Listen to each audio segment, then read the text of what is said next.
Baik, selamat pagi untuk Pak Yudi dan teman-teman sekalian.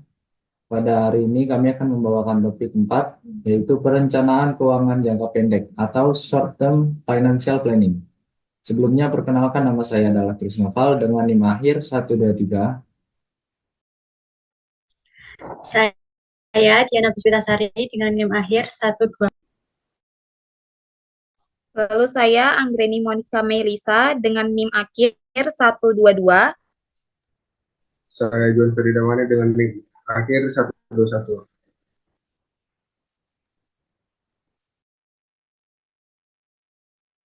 Yang pertama,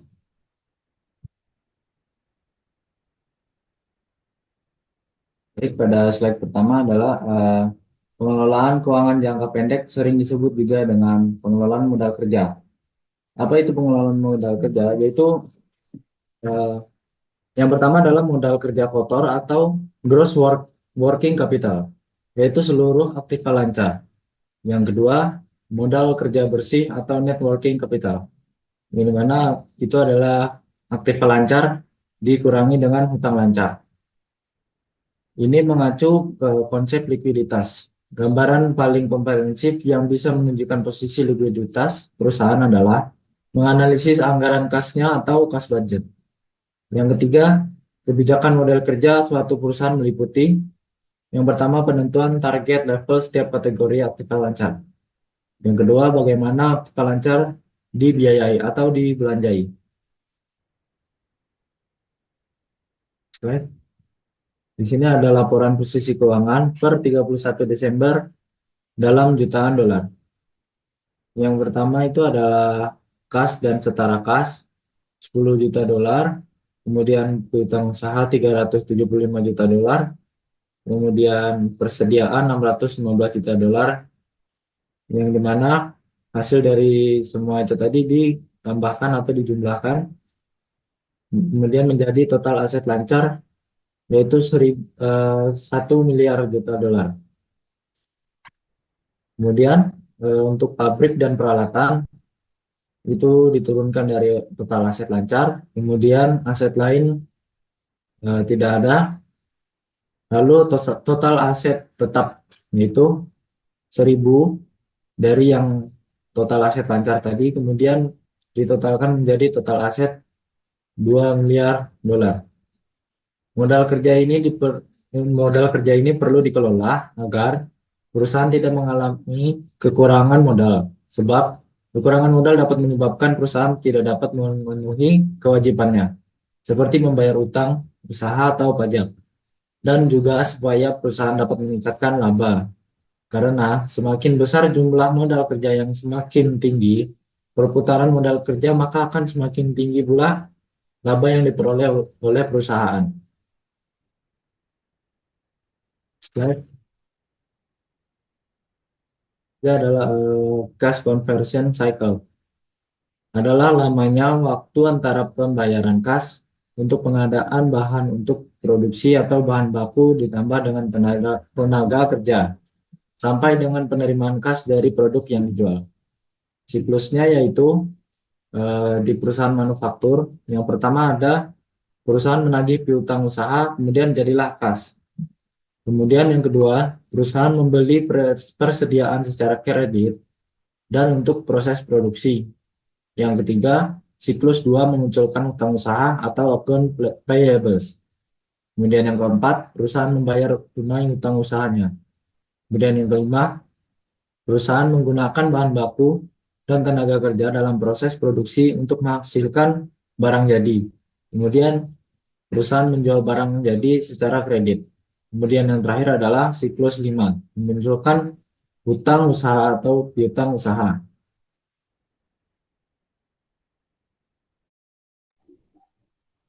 Penerapan di perusahaan manufaktur. Yang pertama, inventory conversion period atau ICP.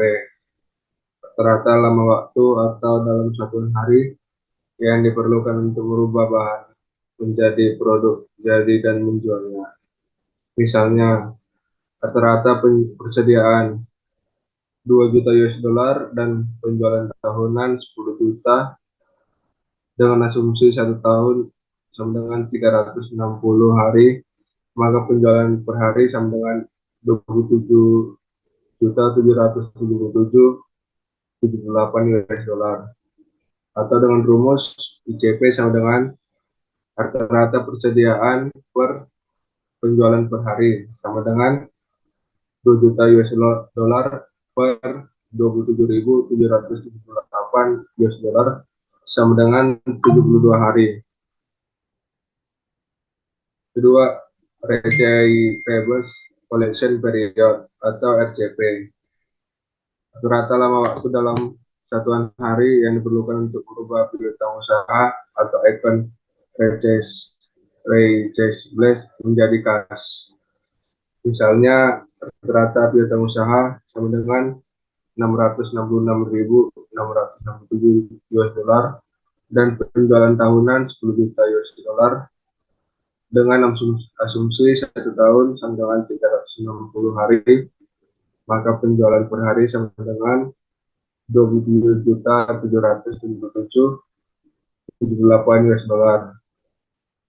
Dengan rumus RCP sama dengan rata-rata piutang dagang per penjualan per hari sama dengan 666.667 US dollar per 27.778 US dollar sama dengan 24 hari. Ketiga, Payables Deferral Period atau PDB. Rata-rata waktu antara pembelian bahan baku dan tenaga kerja dan pembayaran untuk bahan baku dan tenaga kerja tersebut atau dalam satuan hari. Misalnya, rata-rata utang usaha atau account payables sama dengan 666.667 US dollar dan harga pokok produk tahunan 8 juta US dollar dengan asumsi 1 tahun sama dengan 360 hari, maka biaya produk per tahunan 22.222.022 US dollar. Atau dengan rumus rata-rata hutang usaha per biaya produksi per hari sama dengan 666.667 US dollar per 22.222 US dollar sama dengan 30 hari. Maka cash conversion cycle itu bisa dihitung dengan ICP ditambah RCP dikurangi PDP. Yang tadi sudah dijelaskan oleh Juan, ICP-nya diperoleh dengan 72 hari, RCP-nya 24 hari, dan PDP-nya 30 hari. Maka dapat dihitung 72 ditambah 24 dikurangi 30 hari sama dengan 66 hari.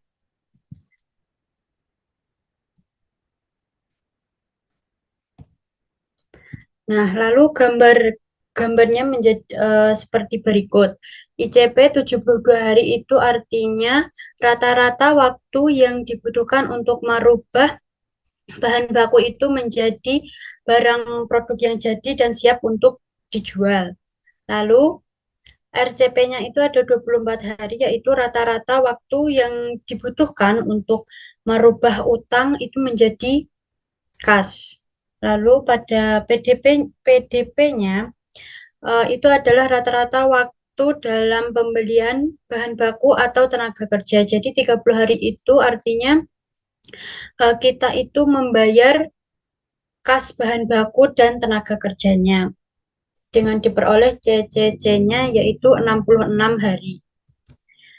Lalu di sini ada contoh soal anggaran kas. Contoh misalnya sekarang adalah akhir Juni 2024. Informasi untuk menyusun anggaran kas bulan Juli sampai Desember 2024 dengan asumsi anggaran kas disusun di akhir bulan Juni 2024. Nomor 1, data penjualan kredit aktual dan ramalan bulan Mei sampai Desember 2024 dalam jutaan. Bulan Mei, jumlah penjualan ada 200 dengan keterangan penjualan aktual Bulan Juni, jumlah penjualan ada 250 dengan keterangan penjualan aktual.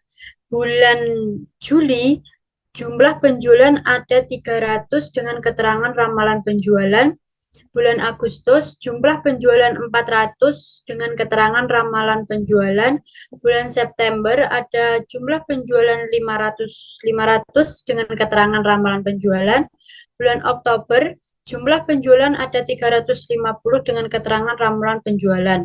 Dan bulan November, jumlah penjualan 250 dengan keterangan ramalan penjualan. Dan terakhir, bulan Desember, jumlah penjualan ada 200 dengan keterangan ramalan penjualan.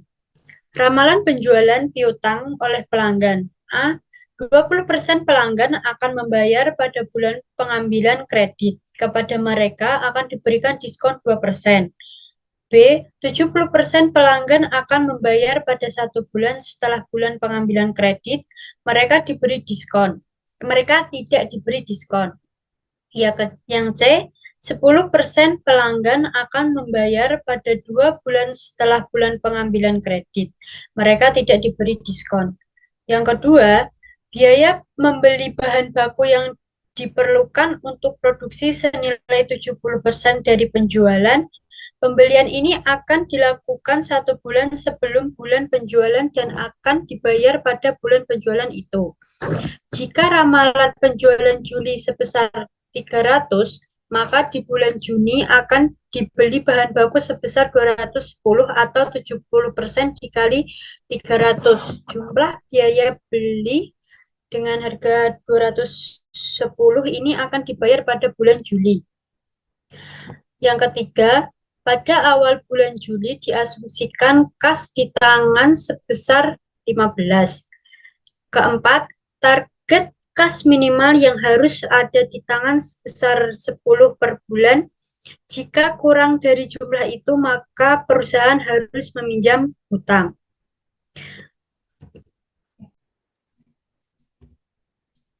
Baik, selanjutnya saya akan menjawab dari soal sebelumnya.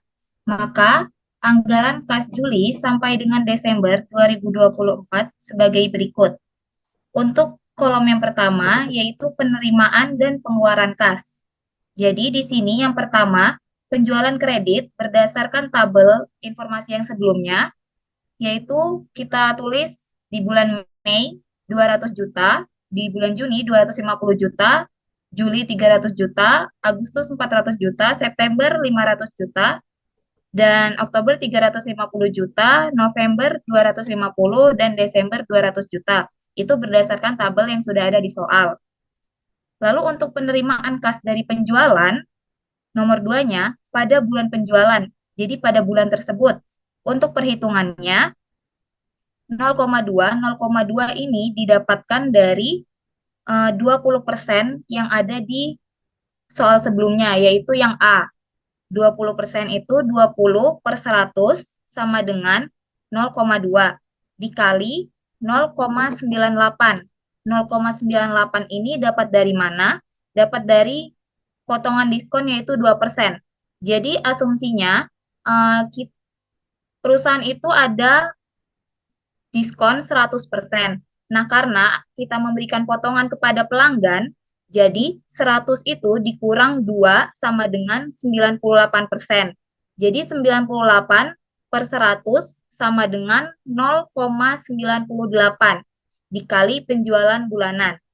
Jadi misalnya, untuk perhitungan di bulan Juli, karena ini kan untuk pencatatan di kas bulan Juli sampai dengan Desember, jadi kita mulai catatnya di bulan Juli. Bulan Juli itu 0,2 dikali 0,98 dikali bulan penjualan kredit di bulan Juli yaitu 300 juta sama dengan 59 juta. Lalu untuk yang bulan Agustus 0,2 dikali 0,98 dikali 400 juta sama dengan 78 juta. Begitu juga untuk bulan-bulan selanjutnya. Jadi dikalikan sama bulan penjualan pada bulan tersebut. Lalu yang ketiga, 1 bulan setelah bulan penjualan. Caranya 0,7 yaitu 70% 70/100 sama dengan 0,7 dari informasi data yang B. Itu dikali penjualan 1 bulan yang lalu. Jadi di sini perhitungannya, misalnya kita mau pencatatan di bulan Juli. Jadi 0,7 dikali penjualan 1 bulan yang lalu yaitu Juni. Jadi kita pakai angka yang di bulan Juni, yaitu 0,7 dikali 250 juta sama dengan 175 juta. Untuk di bulan Agustus, jadi kita pakai yang angka di bulan Juli, bulan sebelumnya, yaitu 0,7 dikali 300 juta sama dengan 210 juta. Begitu juga untuk bulan-bulan selanjutnya. Misalnya kita mau catat di bulan September, maka angkanya yang kita pakai itu di bulan Agustus, yaitu 400 juta. Itu dari yang penjualan kredit. Lalu yang keempat, 2 bulan setelah bulan penjualan, caranya 0,1 didapatkan dari 10%. 10/100 sama dengan 0,1 dikali penjualan 2 bulan yang lalu. Kalau yang sebelumnya itu 1 bulan yang lalu, ini kita gunakan 2 bulan yang lalu. Jadi, misalnya kita mau perhitungan di bulan Juli. Juli berarti 0,1 dikali, kita ambil yang di bulan Mei, yaitu 200 juta. Karena itu 2 bulan sebelumnya. Jadi 0,1 dikali 200 juta sama dengan 20 juta. Untuk pencatatan yang di Agustus, itu 0,1 dikali 250 juta sama dengan 25 juta. Jadi 2 bulan sebelumnya. Lalu untuk jumlah penerimaan, kita jumlahkan semuanya dari kolom yang 2, 3, dan 4. Jadi dari bulan penjualan, 1 bulan setelah bulan penjualan, 2 bulan setelah bulan penjualan, itu kita jumlahkan semua. Totalnya di bulan Juli ada 254. Jadi 59 juta ditambah 175 juta ditambah 20 juta sama dengan 254 juta. Lalu untuk di bulan Agustus, 78 juta ditambah 210 juta ditambah 25 juta sama dengan 313 juta. Begitu juga untuk bulan-bulan selanjutnya. Lalu untuk pengeluaran kas untuk pembelian. Nomor 6, 0,7 itu dari yang 70% sebelumnya, 0,70/100 sama dengan 0,7 dikali penjualan 1 bulan mendatang, berarti kita hitung di bulan selanjutnya. Misalnya kita mau catat di bulan Juli. Di bulan Juni. Di bulan Juni ini 0,7 dikali kita ambil yang penjualan kredit di bulan Juli, yaitu 300 sama dengan 210 juta. Lalu untuk kita catat di bulan Juli, 0,7 dikali 400 juta, yaitu di bulan Agustus, sama dengan 280 juta. Kayak gitu. Untuk pembayaran bahan baku, itu kita dapatkan dari sebelumnya 210.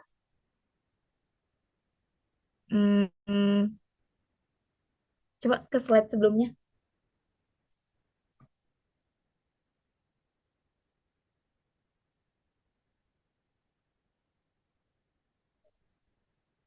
Nggak bisa kah? Pencet dulu. Nggak bisa. Nah, sebelumnya. Nah, untuk yang pembelian bahan baku itu dari yang dilakukan. Jadi jika ramalan penjualan bulan Juli itu sebesar 300, maka di bulan Juni akan dibeli bahan baku sebesar 210. Jumlah biaya beli 210 ini akan dibayar pada bulan Juli. Next. Jadi ini diturunkan aja pembayarannya dari yang penjualan 1 bulan datang itu diturunkan ke bawah karena jumlahnya itu sama. Begitu. Oke, lanjut ke kolom nomor 2, yaitu laba atau rugi bersih bulanan. Jadi yang di nomor 8, penerimaan kas dari penjualan itu kita turunkan dari jumlah yang di tabel yang pertama. Yang di jumlah penerimaan itu kita turunkan ke bawah 254.313 itu kita turunkan ke bawah. Lalu yang di nomor 9 sama pembayaran bahan baku itu juga kita turunkan dari yang tabel yang di atas itu ke bawah. Dan untuk upah dan gaji, sewa gudang, beban lain-lain, pajak, pembayaran untuk pembangunan gudang tambahan, itu sesuai dengan informasi dari soal. Jadi kita cantumin semuanya, lalu untuk jumlah pembayarannya, dari pembayaran bahan baku, yaitu 210, sampai ke pembayaran untuk pembangunan gedung tambahan itu dijumlah. Jadi 210 ditambah 30 juta, ditambah 15 juta, ditambah 10 juta sama dengan 265 juta untuk di bulan Juli. Di bulan Agustus, 280 juta, ditambah 40 juta, ditambah 15 juta, ditambah 15 juta, sama dengan 350 juta. Jadi jumlah pembayarannya itu yang total di bawah ini, 265, 350, 465, 415, 230, 215. Itu jumlah pembayaran dari tiap bulan. Lalu untuk mencari laba atau rugi bersihnya, itu kita kurang dari penerimaan kas dari penjualan dikurang jumlah pembayaran. Jadi 254 juta dikurang 265 sama dengan minus 11 juta. Itu untuk di bulan Juli. Di bulan Agustus 313 juta dikurang 350 juta sama dengan minus 30 juta. Dan begitu juga untuk bulan-bulan selanjutnya. Jadi dikurangin kalau untuk mencari laba atau rugi bersih. Oke, kita lanjut ke tabel yang ketiga, yaitu surplus atau hutang. Jadi untuk mencari kas awal bulan jika tak melakukan hutang, itu yang kita cari pertama kali ke nomor 18, yaitu kas kumulatif atau kas akhir bulan.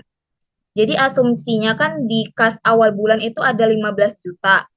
Jadi perhitungannya 16, kolom 16 ditambah 17, yaitu kolom laba atau rugi bersih ditambah kas awal bulan jika tak melakukan hutang.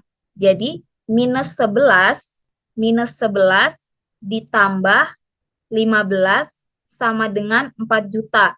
Jadi kas kumulatifnya itu atau kas akhir bulan itu berjumlah 4 juta untuk di bulan Juli. Lalu itu kita hitung lagi untuk di bulan Agustus, laba atau rugi bersih yaitu minus 37 ditambah 4 juta, hasilnya 30, minus 33 juta. Begitu. Untuk di bulan Agustus. Begitu juga untuk ke bulan-bulan selanjutnya. Jadi ditambah dari yang laba atau rugi bersih itu ditambah kas awal bulan jika tak melakukan hutang. Jadi kas kumulatifnya itu 4 juta, minus 33 juta, minus 90 juta, minus 46 juta, lalu 68 juta, dan 102 juta.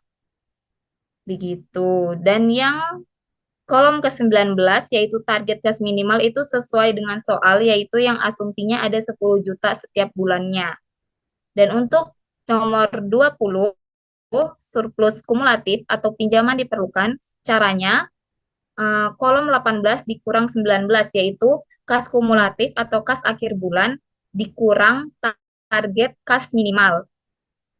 Jadi 4 juta dikurang 10 juta sama dengan minus 6 juta. Lalu di bulan Agustus minus 33 juta dikurang 10 juta sama dengan minus 43 juta. Begitu juga untuk bulan-bulan selanjutnya. Oke, itu anggaran kas di bulan Juli sampai dengan Desember 2024. Selanjutnya, kita masuk ke latihan soal. Latihan soalnya ini sebetulnya sama saja. Jadi, informasi untuk menyusun anggaran kas Juli sampai dengan Desember 2024, asumsinya anggaran kas disusun di akhir bulan Juni 2024. Yang pertama ada informasi data penjualan kredit 24 dalam jutaan rupiah.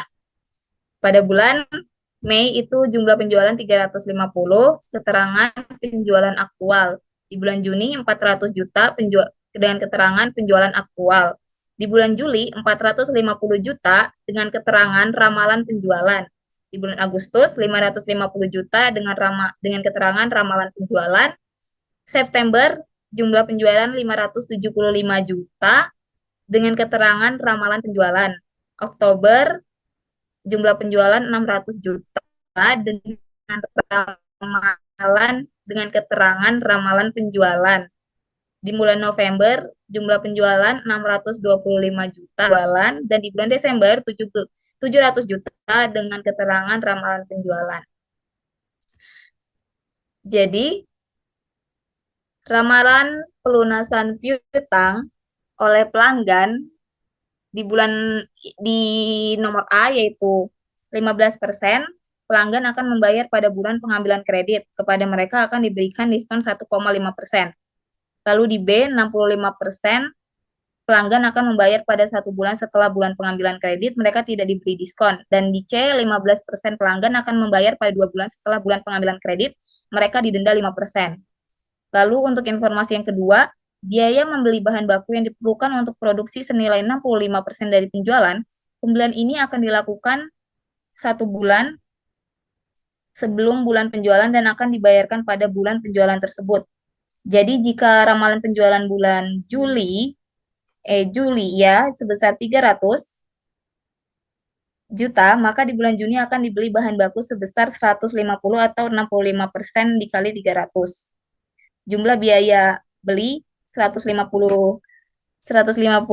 juta ini akan dibayar pada bulan Juli. Informasi yang ketiga, pada awal bulan Juli diasumsikan kas di tangan sebesar 25 juta. Dan di nomor 4, target kas minimal yang harus ada di tangan sebesar 10 juta per bulan. Jika kurang dari jumlah itu, maka perusahaan harus meminjam atau hutang. Susunlah anggaran kas Juli sampai dengan Desember 2024. Oke, maka anggaran kas Juli sampai dengan Desember 2024 sebagai berikut. Di kolom pertama, penerimaan dan pengeluaran kas, itu penjualan kredit atau kotornya, kita tulis dari tabel sebelumnya, informasi tabel sebelumnya.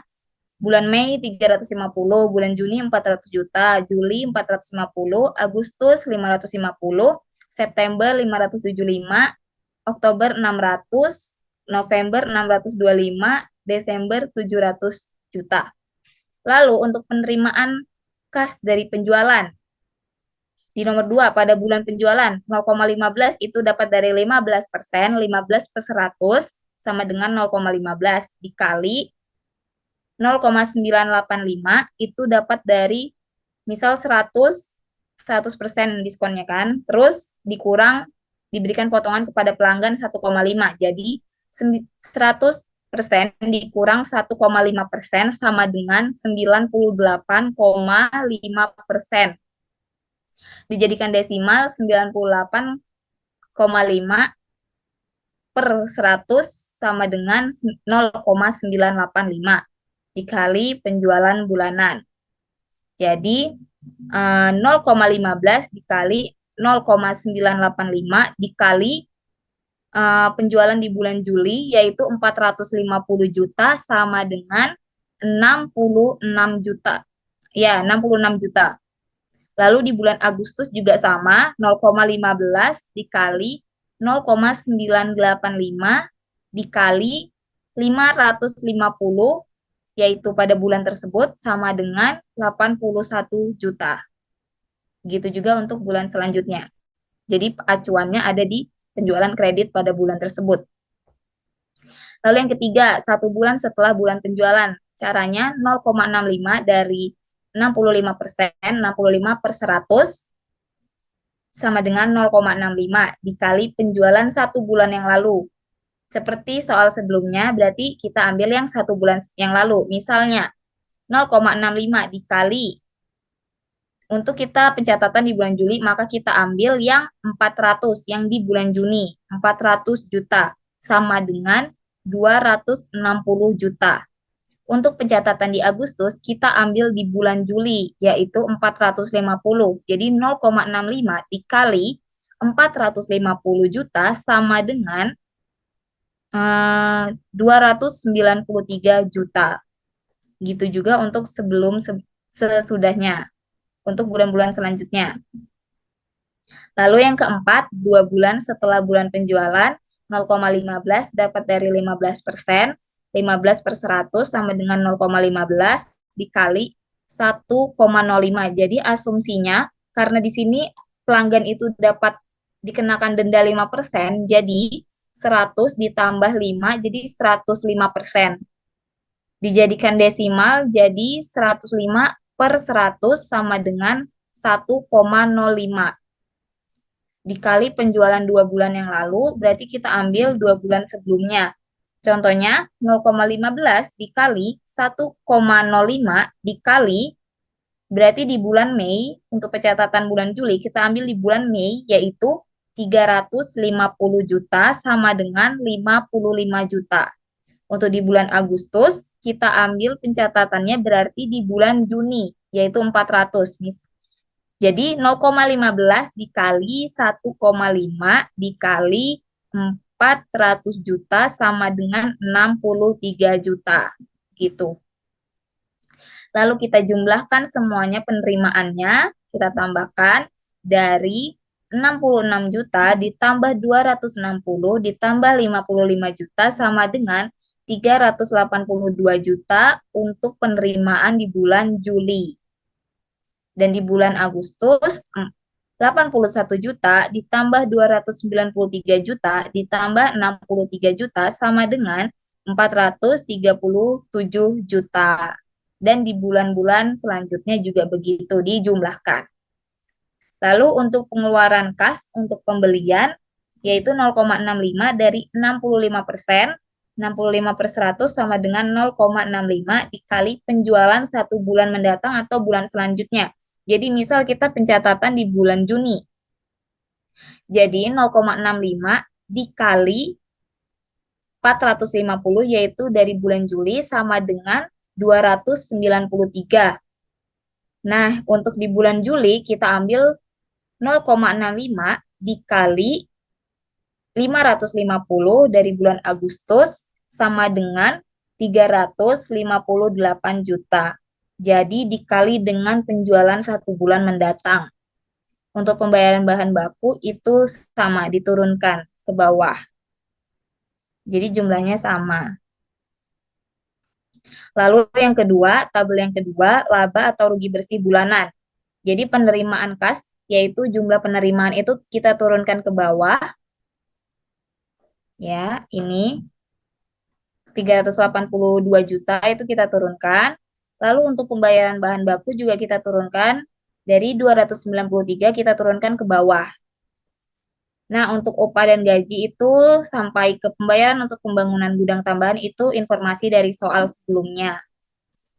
Untuk mencari jumlah pembayarannya kita jumlahkan dari pembayaran bahan baku 293 ditambah 30 ditambah 15 ditambah 10 sama dengan 348 juta.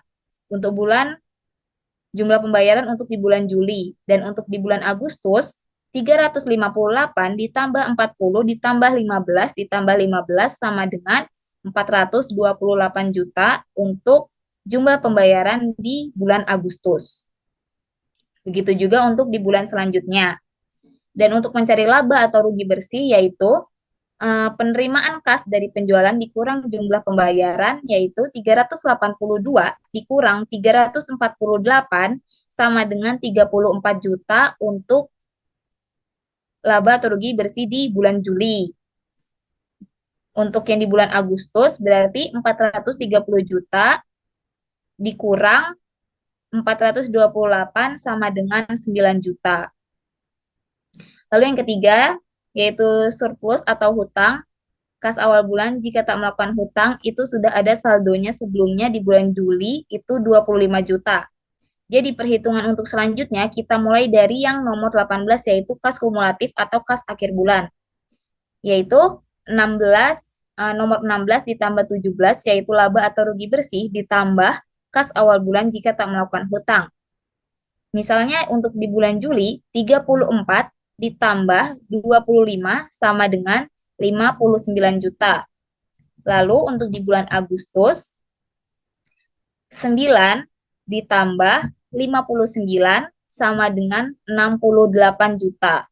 Dan di bulan September 24 juta ditambah 68 sama dengan 92 juta. Begitu sampai ke bulan selanjutnya. Lalu untuk target kas minimal nomor 19 itu didapatkan dari informasi soal yaitu yang 10 juta per bulan. Dan yang terakhir yaitu surplus kumulatif atau pinjaman diperlukan itu didapatkan dari pengurangan antara nomor 18 dikurang 19 yaitu kas kumulatif atau kas akhir bulan dikurang target kas minimal yaitu 59 dikurang 10 sama dengan 49 untuk di bulan Juli dan di bulan Agustus 68 dikurang 10 sama dengan 58 dan begitu juga di bulan-bulan selanjutnya. Baik, begitu anggaran kas di bulan Juli sampai dengan Desember 2024. Sekian presentasi dari kami kelompok 6.